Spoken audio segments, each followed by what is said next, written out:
Hi, how are you all? I'm sorry for being so long gone. It's been a year and I haven't uploaded a thing, so I apologize for that. So basically, I have too much on the plate and I was failing to make time for this. However, I have decided that I'm going to make more time for the things I love, and this is something I love. I love reading. I love reading books to you guys. I promise to be regular with my videos, and I am so grateful. I didn't upload a thing, and thank you for sticking with me. Some of you actually reached me out as to why I was not uploading. Some I responded to, some I couldn't, and I apologize for that too. But I'm back and I will be uploading. Now, you guys know I was reading Ram to you people, and I guess you've forgotten how the story was going because I did. So please go back to the previous videos, listen to them, and stay tuned for more.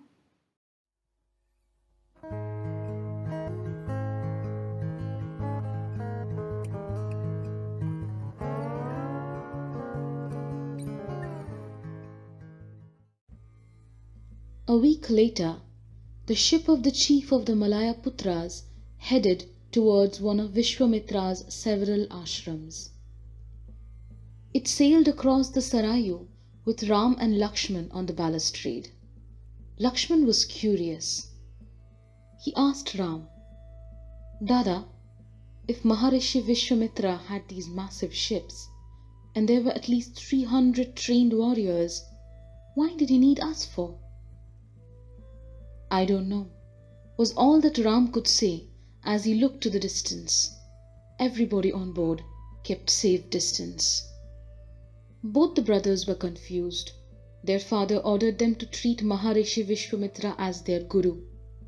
Their father had no choice. Neither do they.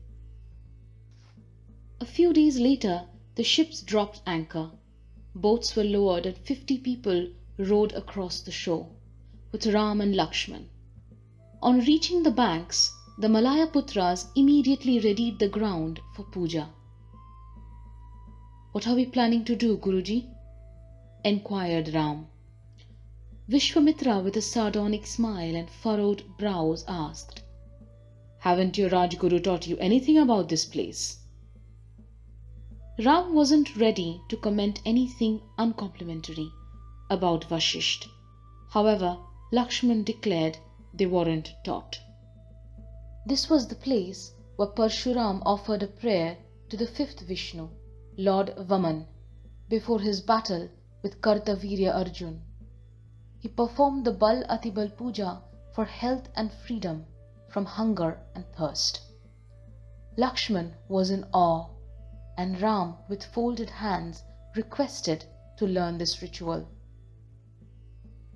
Vishwamitra suggested the brothers to sit by him while he conducts the puja. This ceremony would reduce their hunger and thirst for a week and impact lifelong health. In few weeks, the convoy of ships reached the Sarayu-Ganga confluence and steered westwards up the Ganga. Few days later, anchor was dropped and vessels were secured in a makeshift jetty. Leaving a skeleton staff behind, Ram, Lakshman and Vishwamitra, along with 200 warriors, headed for the local ashram on foot. They finally reached after a 4-hour march in southeasterly direction. Ram and Lakshman had been told that they were here to protect. To their surprise, the ashram was not built for any kind of defense. Primitive fences of thorns and creepers would do for some animals, but certainly not a well-armed soldier. The shallow stream by the ashram was poorly barricaded, and there was no clear area by the fences to offer a line of sight. The huts were clustered together, a serious fire hazard. One blaze would light up the entire ashram in seconds. Even the animals were housed in the innermost areas and would fail to sense danger beforehand. Lakshman spoke under his breath that something was not right. This looked like a new settlement, and those defenses were useless.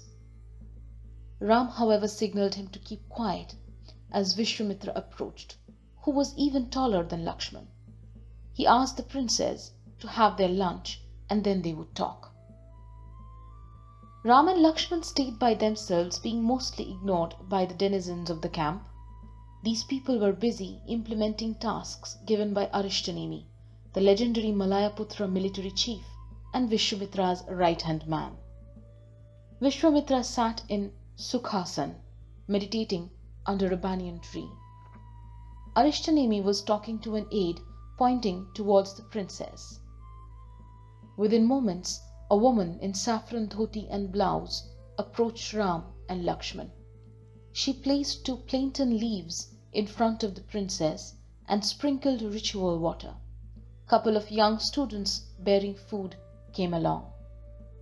Once the food was served, in folded hands she said, "Please eat, Princess of Ayodhya." Vishwamitra was served as well, but only one jambu fruit. "They are trying to poison us, Dada. We have been served with so much, but Maharishi Ji has one fruit." Ram said that the jambu fruit was not for eating, and was about to start with the vegetable when Lakshman stopped him. "They had plenty of opportunity to kill us, Lakshman. The food is not poisoned. Eat," said Ram. Once lunch was over, Vishwamitra took the 2 brothers to a spot by the fences. Pointing at a partially burnt hedge, Vishwamitra claimed this is where they were attacked. Arishtanemi stood behind in silence. To Ram, it did appear to be an attack. 2-meter wide strip of fence partially burnt, as if some miscreants poured paraffin to set it on fire, and the paraffin wasn't sufficient enough, so it was partially burnt. Outside the boundary, Ram found a partially burnt piece of cloth. "Part of an angavastram," said Lakshman. "The idiot set his own cloth on fire." An old rusty knife was also found on the spot. Ram turned to Vishwamitra for orders. "I want these attackers found and destroyed," he said. Ram responded, "I will follow your orders. My father has asked me to do. But you need to be honest. When you have so many soldiers, why have you brought us here?" "Because you have something my soldiers do not have," said Vishwamitra. "Ayodhya blood." Vishwamitra continued to explain to a visibly confused Ram and Lakshman. "These attackers are the Asuras of old code. They would never attack an Ayodhyan." "Why, Guruji?" asked Ram. "Because of Sukracharya, the guru of the Asuras. Technically, he was a foreigner. He was, however, raised in India. Can you guess which city?" In shock, Ram realized it was Ayodhya. The land Ayodhya was sacred to the Asuras. The next day, Ram, Lakshman and Arishtanemi rode southward at the first hour of second prahar with 50 soldiers. Arishtanemi was as tall as Lakshman, was lean and lanky. He wore an orange dhoti and angavastram, and the janau indicated his Brahmin origin. His body had several battle scars unlike any other Brahmin, and rumor has it he was more than 70. However, he looked no more than 20. Ram assumed he might have known the secret of the somras, the drink of the gods that kept him from aging. Ram respectfully approached Arishtanemi and asked about the leader of this Asura clan. "The Asura horde is led by Taraka of the Rakshasa clan," informed Arishtanemi, widow of the chieftain Somali. Ram frowned. "Wasn't the Rakshasas aligned with Devas?" Arishtanemi continued. "Rakshasas are warriors, Prince Ram. Their clan name itself means protection. Raksha.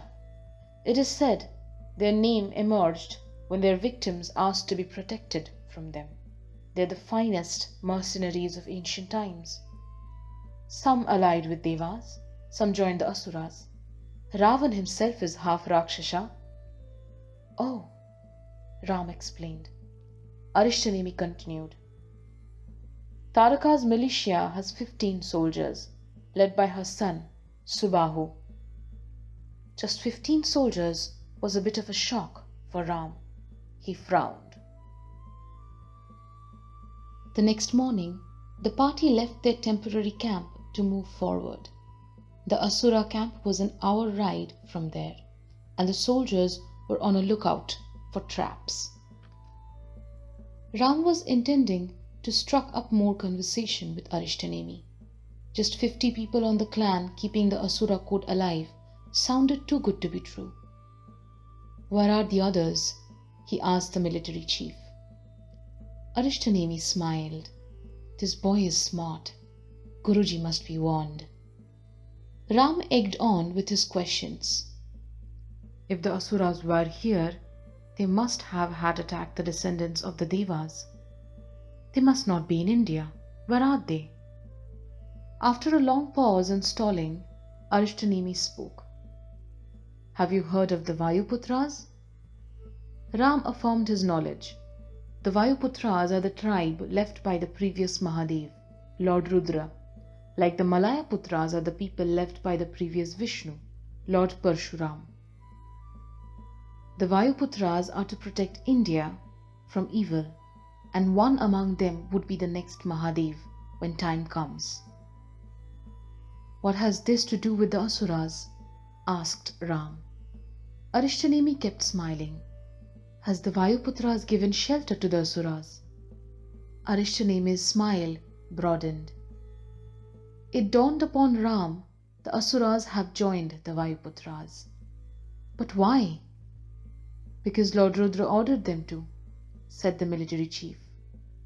Ram was flabbergasted. This was nonsensical.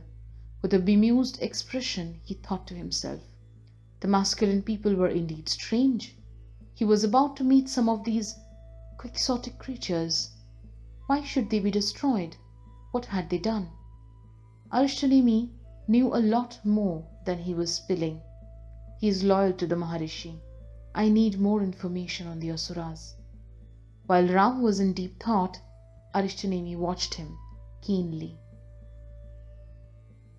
About half an hour later, Ram asked them to halt. He whispered and signaled up ahead to a tree. About 50 meters ahead, an enemy soldier sat on a macha on a fig tree. Few branches had been used in attempt to conceal. He was dressed in a red dhoti. If the intention was to hide, that was a disastrous choice. Red is their holy color, and they wear it on the battle days, informed Arishtanemi. Ram took the bow off his shoulder, tested the string, and readied for aim. He rubbed his horse's neck once, and the animal went still.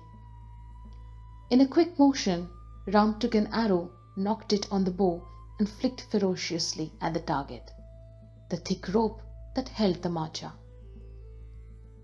The target soon gave away, and the Asura came crashing down. Ram's exquisite archery made Arishtanemi wonder. The boy was talented. The Asura had landed on the ground, reasonably uninjured. Surrender, and you shall not be harmed. We only need answers, assured Ram. The Asura rose to his feet, young and no more than 15. He was angry and disgusted. He tried to take out his sword, which got stuck in the scabbard. With an angry yank, he freed the blade, when Arishtanemi came down the horse and drew his sword. We don't want to kill you, Ram said again. Lakshman noticed he wasn't holding the sword properly. The Asura spoke. You think you can defeat us?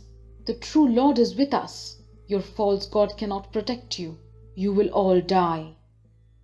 Once again, Ram requested him to put down the weapon. Arishtanemi moved forward, slowly, with an intention to intimidate the soldier. The Asura screamed, Satyam Ekam, the true one, and charged. It all happened too quickly. The Asura was striking with an intention to kill.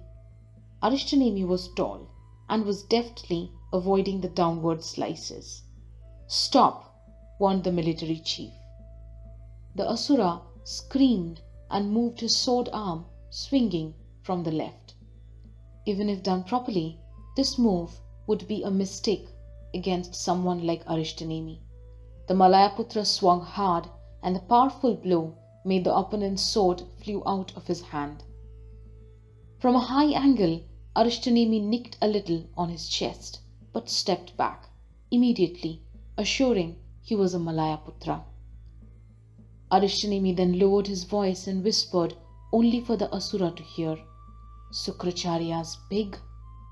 This infuriated the Asura, and he took out a small knife, charging forward, and screamed, Malayaputra dog!